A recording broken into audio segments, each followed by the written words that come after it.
Aujourd'hui, je sais pas si vous aviez vu, j'ai vu que Foxy était très réactif par rapport à ça.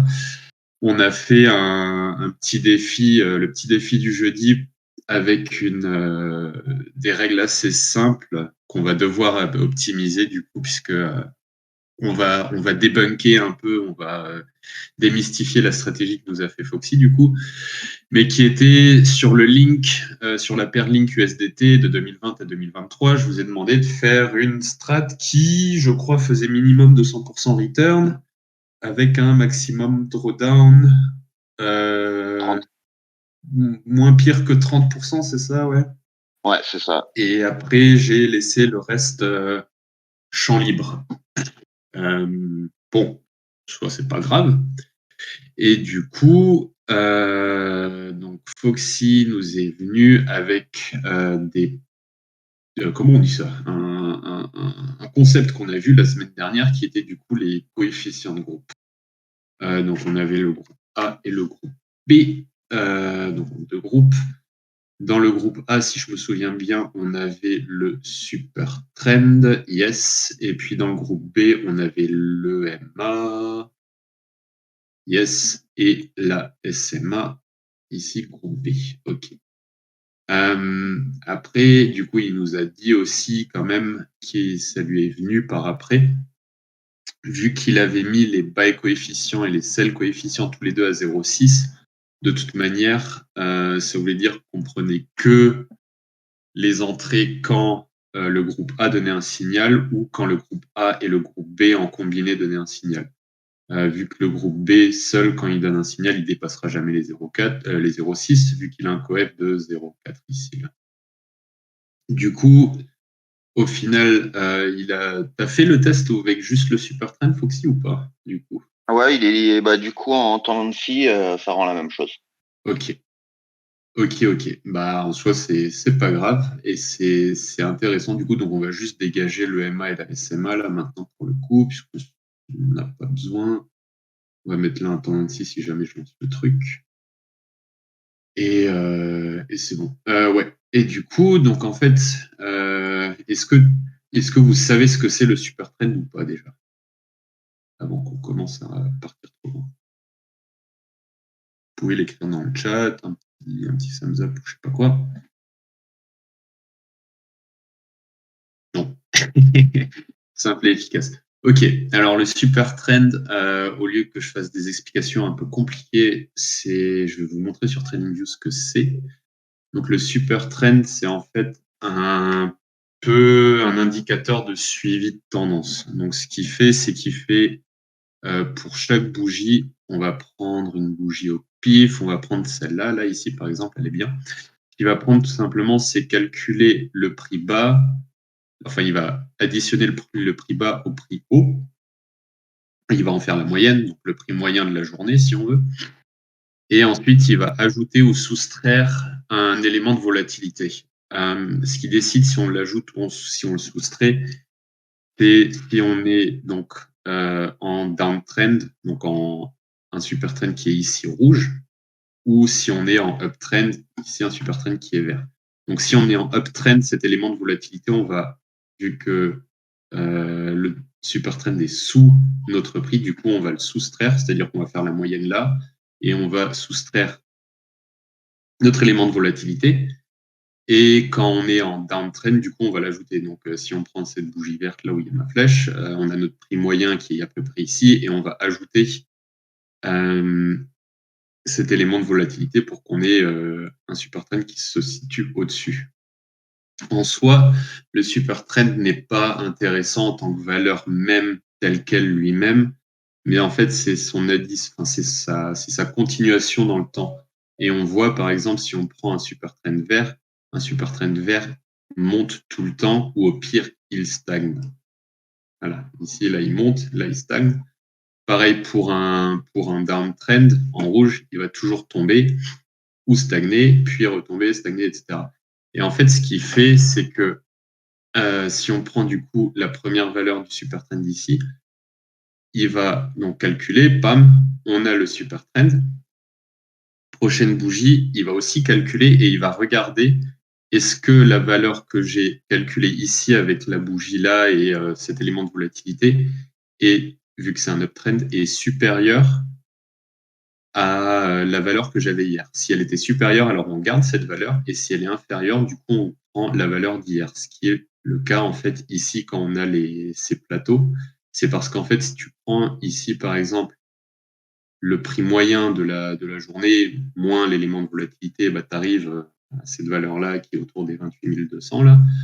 Et ici, tu tombes de nouveau le jour d'après aussi.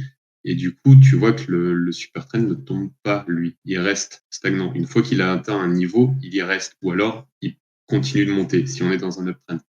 Et en quoi est-ce que c'est intéressant, en fait, le super trend? C'est que c'est faut un peu l'utiliser comme une sorte en fait, de trailing stop, si on veut. On peut l'utiliser en tant que trailing stop, puisque tu vois qu'ici, si on avait pris un short là dans la période rouge, donc on aurait pris un short à ce niveau-là, et tu vois qu'il essaye en fait de descendre tout le temps, de prendre des mouvements de tombée. Mais une fois que on a une grosse bougie verte qui claque le niveau là, bah le super trend change en fait de direction. Avant on était en downtrend, là on est en uptrend. Donc voilà rapidement pour le super trend. Peut-être, si ça vous intéresse quand même, on peut aller voir dans les paramètres rapidement.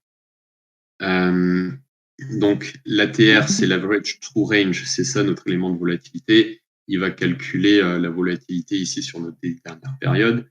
Et en plus de ça, c'est pas qu'on fait donc notre moyenne de prix moins l'ATR, mais on fait notre moyenne de prix moins l'ATR fois un facteur. Donc, on amplifie cet élément de volatilité. Donc, si vous verrez, si je mets un facteur de 2, par exemple, bah là, la barre rouge, le downtrend du super trend va se rapprocher un peu plus du prix. Et du coup, on a il y a un super trend qui est beaucoup plus proche du prix. Pareil pour l'ATR. Là, on aura un peu quelque chose de plus, on va dire, granuleux, plus la moyenne est courte. Donc, quelque chose qui se rapproche un peu plus du prix et de la volatilité. Voilà. Donc, ça, c'est des facteurs avec lesquels il faut jouer. Ouais. Et du coup, pour en revenir donc à la stratégie de Foxy, bah tiens, d'ailleurs, on va tout simplement. Donc, on avait un band de 3 et Windows de 9. Donc, si on prend notre link USDT, hop, et puis qu'on met, du coup, on avait 9 ici. Voilà. Donc, la stratégie de Foxy ressemblait un peu à ça. Du coup, on prenait un achat ici, par exemple, quand le prix passait au-dessus du downtrend, hop. Et en fait, ce que tu as rajouté, Foxy, toi, c'est en plus de ça. Du coup, c'était un stop loss à 1%. Déjà, bon, ça, c'est, voilà, première règle qu'il faudra que je change. Je vais l'expliquer après pourquoi je l'ai fait comme ça. D'accord. Mais du coup, ouais, le stop loss à 1%, bon, sur du daily, bof, sur de la minute ou du 5 minutes ou d'une demi-heure, pourquoi pas. Ça c'est compréhensible. Sur du daily, le 1%, c'est un peu juste quand même. Et en fait, du coup, ce que tu fais, c'est un peu redondant puisque tu as déjà un indicateur qui te fait une sorte de trailing stop loss. Mais en plus de ça, à partir du moment où tu as vraiment une toute petite perte, tu la coupes. Par contre, si tu es dans une bonne vague, là, par exemple, je pense que tu as pris pas mal de profit sur une vague comme celle-là, là où ça fait 150 sur 60%. Bah là, voilà, vu que tu avais un TP, un take profit à 60%, bah tu les fais tes 60% à cet endroit-là. Du coup, ouais, un peu redondant.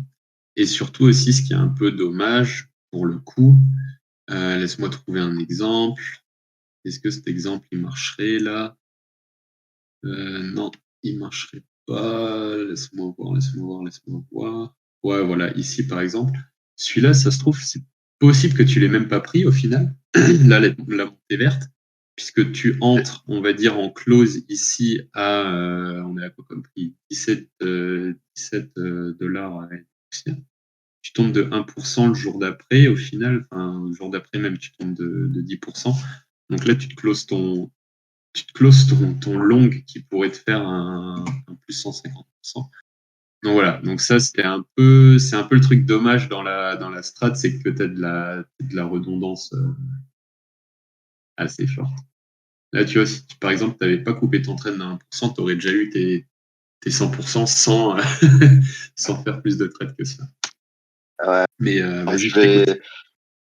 Pourquoi je l'ai paramétré à 1%? Déjà, d'une, c'était par rapport à la règle du drawdown à moins 30. Ouais. Parce que quand je mettais mon super trend normal, je tombais à 34. Donc, je n'étais pas dans les règles. Et l'idée a été de mettre un stop très court, volontairement, pour déjà baisser le drawdown. Et je sais plus de mémoire, je devais tomber à 31 ou 32, quelque chose comme ça. Donc, j'étais pas encore dans les règles. Par rapport à la petite compétition. Je sais plus quand, je l'ai plus en tête. Mais du coup, en fait, je me suis dit qu'en mettant le stop à 1%, certes, je ratais des grosses poussées, mais par contre, j'arrivais à baisser mon drawdown, qui est ce que je recherchais parce que j'arrivais quand même au niveau du reward. J'étais largement au-dessus, donc je pouvais me permettre de pas prendre certains trades en fait. Ouais, je vois. Après, là où il est Et, bien quand même, c'est tout ce range dégueulasse là de mai 2022. ouais, celui-là, j'arrive à le prendre. Et par contre, tu regardes la grosse poussée, je l'ai quasiment pas prise en fait. La Non, grosse poussée qui suit janvier 2021 à cause de mon stop, je le prends pas. tu fais du 80 à 176. Ouais, bon, tu doubles quand même, hein, c'est pas dégueulasse. Mais c'est vrai que comparé à là où tu fais du 478 à 1400%, c'est Ah, plus sympa, c'est sûr. bah, le 1% permet aussi de ne prendre vraiment que les poussées continues dans le bon sens du trade. Ouais, non, mais je Il évite comprends. un peu des faux signaux dans la période de range qui fait faire des belles performances sur la phase de range, quoi. Ouais, je comprends. Mais bon, voilà, en soi, comment on dit contrat Contrat rempli. rempli. Voilà, merci. J'ai du mal avec les mots en ce moment-là. Mais du coup, peut-être aussi une chose à prendre en compte du coup pour les prochaines fois. C'était lequel? Il y avait je crois que c'était le Sortino. Ouais, voilà, c'est ça. Donc en fait, pour comparer ta stratégie aussi à différents segments dans le temps. Donc là, on a fait 2020 à 2023 pour savoir si, par exemple, dans le futur, elle ferait toujours aussi bien ou si c'était juste une stratégie qui c'était un peu, on va dire, entre guillemets, un overfit sur la période. Il faut prendre en compte aussi le Sortino ratio, en fait, qui calcule justement ce facteur de est-ce que c'était juste un overfit ou est-ce que c'était une stratégie qu'on peut utiliser aussi dans le futur. Et du coup, il suffit de regarder les valeurs là dans la petite indication. Donc, si on est en dessous de 1, c'est considéré comme mauvais. Et si on est au-dessus de 1 ou même, allez, disons au-dessus de 2, c'est considéré comme assez bon pour ce genre de truc. Donc, à quel point c'est représentatif du truc. Donc, le Sortino et Sortino Daily. Hop, donc il est à peine au-dessus de 1. Et on n'a pas un Sortino. Oups, pardon. On n'a pas un Sortino annuel. Nope. Ok, ouais. Donc, bon, ça va en soi. Comme dit, au niveau du range, là, ça s'est assez bien passé quand même, faut avouer. Après, ouais, dans les moments de grosse volatilité, c'est un peu dommage.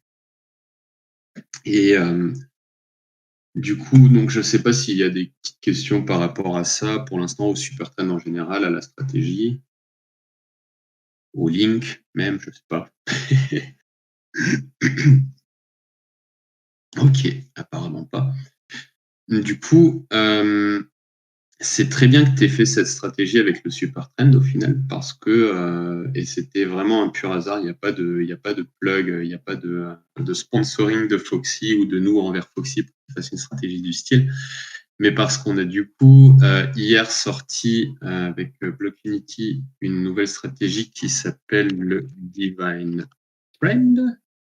Yes, Block Unity Divine Trend BDT. En soi qu'on trouve qui est open à tout le monde du coup. Hop. Et que tout le monde peut utiliser, qui a un indicateur et qui a aussi une stratégie derrière, et qui en fait est un peu adossé au super trend avec une pointe enfin une pointe ajoutée de volatilité. En fait. On a rajouté de la volatilité dans le super trend puisqu'on trouvait que le super trend en lui-même, il est un peu loin toujours en fait du prix, quoi. Faut toujours le casser le super trend, faut toujours le casser avec un moment assez fort ou du moins qui engendre un drawdown au final puisque c'est des profits qu'on n'a pas pris assez grands.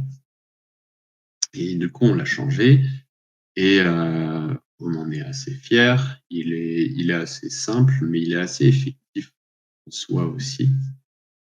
Ouais, il évite un certain lag. C'est ça, il évite un certain lag. C'est le mot que je cherchais. Et du coup, il y a pas mal de paramètres. Est-ce que le contest trend? Yes. Voilà. Donc, on a aussi ce truc. Donc, voilà. Ouais. Vous le voyez là. Bon, je vais l'enlever juste pour qu'on comprenne. Hop. On a des périodes. Là, ici, par exemple, celle-là, où on a des courtes prises de position, etc., où on arrive à calculer qu'on est un peu incertain d'où on est au niveau du truc.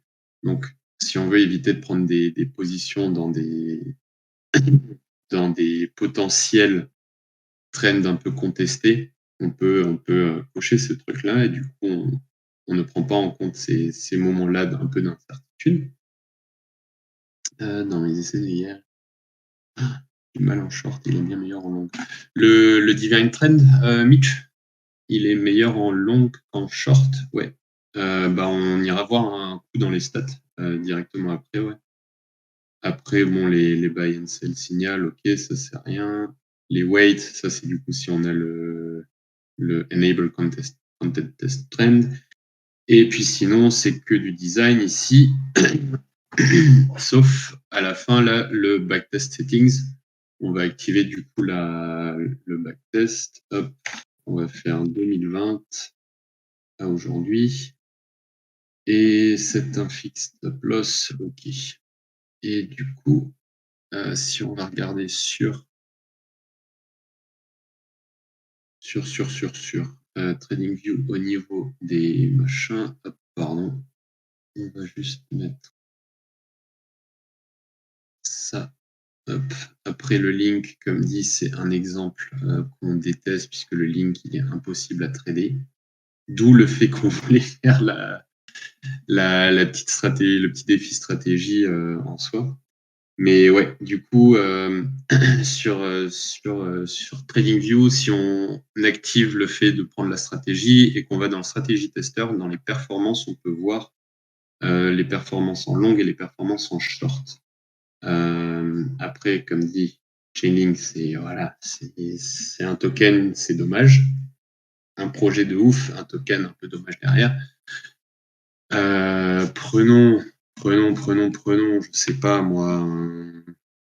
J'ai juste tiens, une petite question. Est-ce qu'il y a une vas-y. explication pourquoi le link est aussi compliqué justement dans les stratégies? Ça vient de la tokenomics, ça peut venir de quoi? C'est une bonne question. Je sais absolument pas. Enfin, après, je pose la question. Après, après, c'est ça aussi le truc où je me dis, en fait, enfin, là, tu vois, il y a un sacré range et tout ça. C'est limite un stablecoin, hein. Il est entre 9 et 6 balles, donc il a 30% de différence. Je connais des stablecoins, Luna, qui ont fait pire. Mais je pense tout simplement que c'est le fait que, bon, déjà, voilà, il a fait le bull run. Ensuite, il s'est cassé la gueule. Il a fait un peu une sorte de montagne russe, là. C'était du coup bull run, fin du bull run un peu. Et ensuite, ils avaient pas mal de bonnes nouvelles qui venaient. Et là, maintenant, enfin, c'est vraiment un vrai, à mes yeux, un des coins qui a le plus d'utilité. Et qui est, du coup, c'est pour eux, c'est intéressant pour Chainlink en soi, le projet pour les clients de Chainlink, pour ceux qui utilisent les oracles et tout ça. Pour eux, c'est à leur bénéfice au final que le link soit aussi constant parce que tu as des business qui tournent qu'avec du link et du coup, je pense que pour eux, c'est assez intéressant que le link soit Il donne un aussi. rendement assez stable, quoi.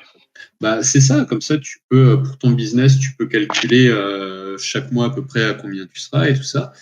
Et je pense qu'en fait, c'est une tokenomics assez intéressante. Après, comme le dit Arthur, ouais, méga accumulation, bien sûr, je dis pas, hein. Ça peut péter à tout moment vers le haut. Mais et aussi au niveau de la tokenomics, je sais plus où c'est que je peux le trouver. Non, il est encore en dev. Pardon, petite tease. Mais on est en train de développer un indicateur en fait qui montre quand c'est que les coins ont été imprimés entre guillemets. Donc quand c'est qu'il y a du coin qui est imprimé et le link il était quand même assez constant et je crois qu'ils en ont imprimé un peu vers là et vers là comme ça ils ont eu des petites montées par-ci par-là. Bon là je suis un peu parti loin dans le futur. Mais du coup leur supply a des petites augmentations par-ci par-là, mais c'est vraiment, enfin, c'est ridicule, c'est même pas de l'ordre du 10-15%, quoi. Donc, mais le link à suivre, honnêtement, si vous pouvez acheter dans cette zone-là, profitez-en encore, puisque je pense pas qu'il va tomber plus que ça. Voilà. Mais du coup, Ceci n'est ouais. pas un conseil en investissement. Exactement, merci. Mais du coup, ouais, comme l'a dit Mitch, allons voir le coin avec notre Divine Trend. Plop. Alors, en effet, au niveau du short, il fait des trucs pas ouf. On va regarder dans la liste des trades si on trouve un short qui est assez dégueulasse. Ça, c'est un short. Bien sûr, on va rien voir d'aussi loin. Hop. Un short 10 février 2023. Ouais, ok, voilà, ça c'est le genre de short où en fait on est en train de contester. Donc là, la question à voir, si on prend le truc des trends contestés, si la performance est différente ou elle est limite pire. C'est une bonne question. C'est une bonne question. Après, pas tous les indicateurs, pas toutes les stratégies sont parfaites. Si déjà on fait un 220% sur du long, c'est sympa. Je sais pas ce qu'on pourrait regarder d'autre. Issu USDT. Là, pareil, le short, il est fou. Et est-ce qu'ils ont pris.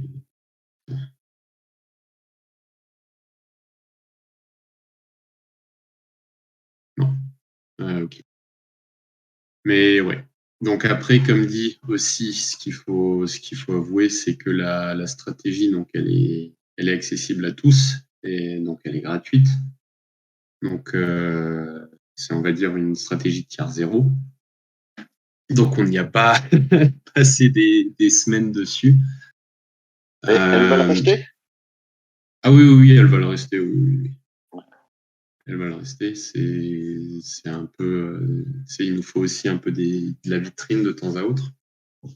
Si tu permets, Denis, puisque bon, Ouais. j'ai testé un peu hier, je m'y connais pas trop, et donc je bidouille, je touche et je regarde. Si tu prends à partir du 11 novembre, ce qui était la TH de Point, Ouais. jusqu'au, on va dire, au 31 décembre, c'est là où il a fait en gros son plus bas, et t'es perdant. T'es perdant, et même en long pas de beaucoup, un peu plus. Ouais. Et c'est bizarre que sur toute la descente, quand même, qui est très longue, on n'arrive pas, quoi. Alors du coup, j'ai affiché les weights. Ouais. Et en fait, si au lieu d'attendre et que tu coupes à ce moment-là, que tu prends à ce moment-là selon, je pense que tu serais gagnant. Et voilà, j'ai pas compris le weight. T'as pas compris le weight. Donc les enable là ici là, c'est ça. Les trends contestés. Ah ouais, show weight, parce que c'est comme ça que je l'ai. Ouais.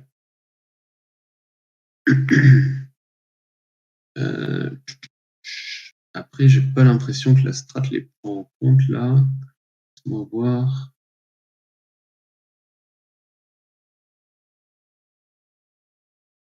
Ah ouais, non, après t'as les stop loss. Ouais. Et du coup, rappelle-moi ta question rapidement avec le weight.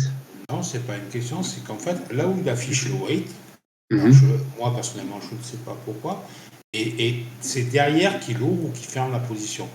Et que s'il le faisait au weight, tu serais plus gagnant. Ah, alors, oui. Ouais, ça c'est le nouveau typique problème de TradingView. Donc si on prend cet exemple-là, cette bougie-là où tu as un weight et tu as une entrée en short ici, là, donc où il essaie de prendre un short. Alors, l'entrée en short, elle est calculée par rapport à la bougie du 14 février, là. Ici, 14 février. Ici, à la fin, à la clôture, il nous donne un signal de short. Du coup, le stratégie de TradingView va nous mettre le short à l'ouverture en fait de la prochaine bougie, ce qui au final c'est le même prix. C'est juste que tu peux pas prendre un short en être au trading, tu vas prendre le prix là. Et en fait, seulement après, en fin de journée de celle-là, quand ici celle-là est en close, on va calculer si c'est un weight ou pas en fait. Et du coup, ça fait déjà 24 heures qu'on est en position short, qu'ensuite on te dit que c'est un weight. Et d'où le fait qu'on te fait ensuite en fait fermer la position là. Après, comme dit, c'est une strat, c'est une strat gratuite. Elle n'est pas poussée au max. Et après aussi, ce qu'il faut prendre en compte, donc je suis toujours encore sur la période que tu m'as dit, Mitch, donc novembre 2021 à aujourd'hui.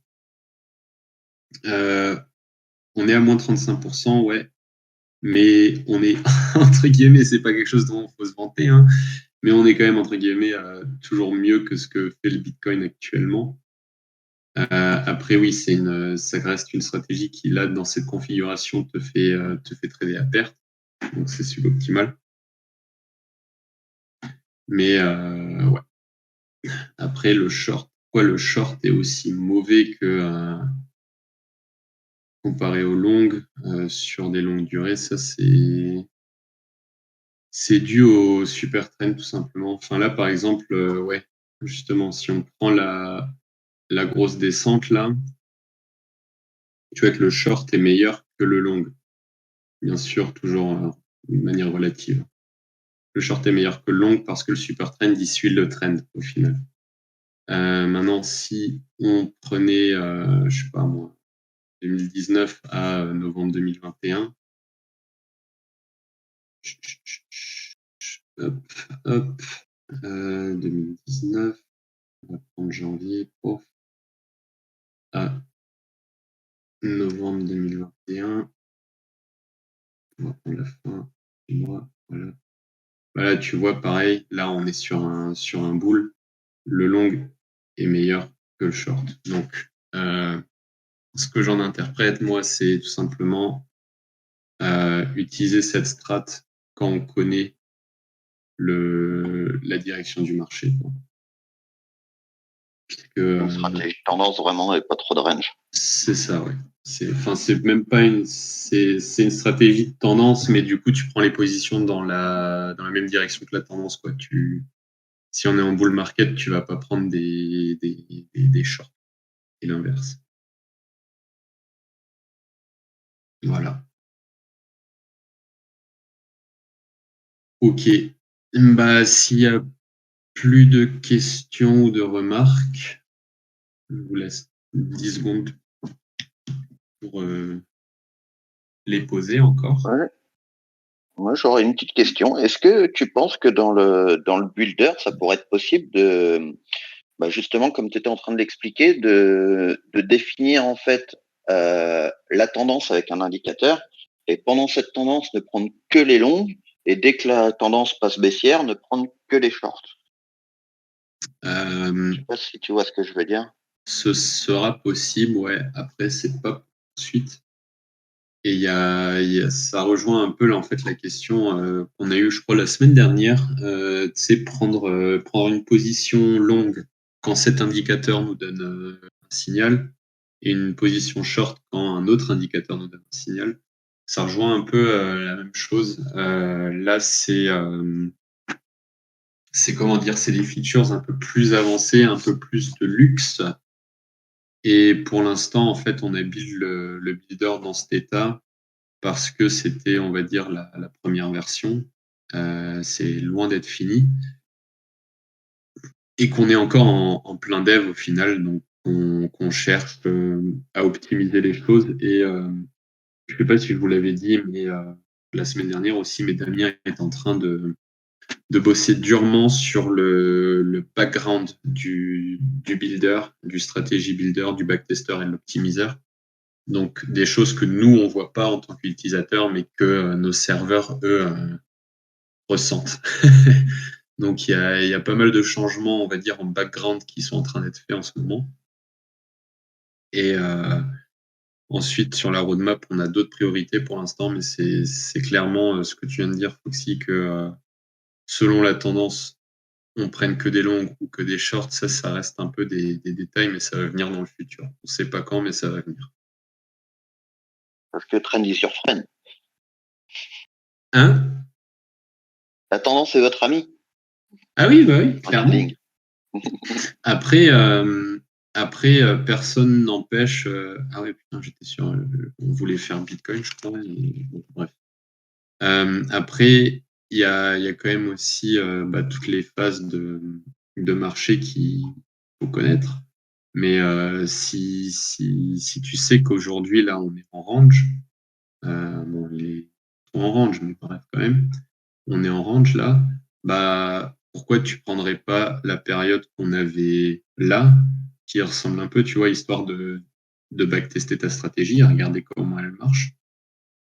Et du coup, si tu sais, après quelques semaines, là, puisque enfin, même le range, on peut le bouger jusque-là, hein, tu sais que là, pendant tout ce temps-là, on est en range, bah vas-y, tu lances ta stratégie de range. Et puis une fois qu'on rentre on peut pas changer de couleur, là. Et une fois que tu sais qu'on rentre en marché bull, là, bah hop, super. Tu prends ta stratégie de boule. Et pareil, une fois que la tendance, elle repart au bière, tu prends ta stratégie de bière. Ça, c'est les phases de marché que chacun doit analyser, quoi.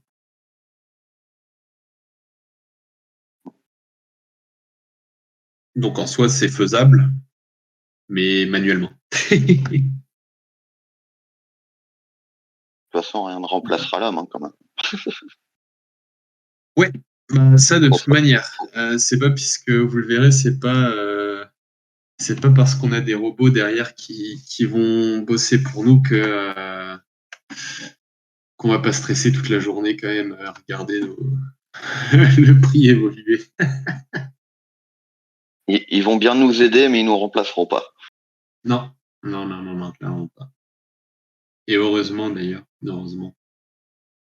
Puisqu'au final, enfin bon, ça, on va partir sur un sujet, sur un débat philosophique. Mais si on n'a que des robots trading, des robots de trading qui bossent avec l'intelligence artificielle, au bout d'un moment, ils vont tous converger vers la même stratégie et puis bah, on va se retrouver avec des assets qui vont ressembler à ça, quoi. Puisque du coup, ils vont faire exactement les mêmes choses ensemble. Enfin, ils vont s'annuler, quoi. Bref. C'est pour une autre fois et beaucoup plus tard. On a encore 20 minutes jusqu'à la grosse réunion, la grosse AMA de la semaine ou du mois même, j'ai envie de dire. Du coup, s'il n'y a plus de questions, j'aimerais bien clore la session, sauf si bien sûr vous avez encore des questions. Et du coup, bah, on se retrouve la semaine prochaine, même heure, même endroit. Et merci à tous d'être venus. Il y a eu plus de monde qu'aujourd'hui. Je vois qu'il y a Matt, je crois que c'est toi qui m'as demandé aujourd'hui une strat. Comme dit, je vais essayer de bosser dessus cette semaine et on va essayer de répondre à ta question du coup jeudi prochain. Et bah du coup, je vous souhaite une bonne pause. On se retrouve dans 20 minutes.